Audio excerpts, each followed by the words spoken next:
Ibn Rajab al-Hanbali aytadilar, rahimahulloh. Aytadilarki, o'zingdan kattani ko'rsang deydilar. O'zingdan kattani ko'rsang, bu mendan afzal deb bil. Nima jihatdan? U mendan oldinroq Allohni tanigan, u mendan oldinroq dunyoga kelgan, u mendan ko'proq istig'for aytgandir, zikr qilgandir, bir marta bo'lsa ham ko'proq Allohni eslagandir. Shu jihatdan mendan afzal bu deb bilgin deydilar. O'zingdan kichikni ko'rsang, u mendan kamroq gunoh qilgan deb undan ham o'zingni past bilgin deydilar.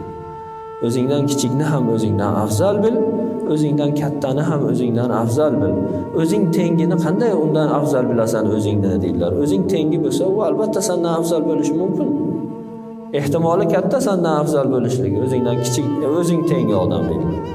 Shuning uchun biror kishidan o'zingni afzal bilma degan ma'noda hikmatli gapni aytadilar.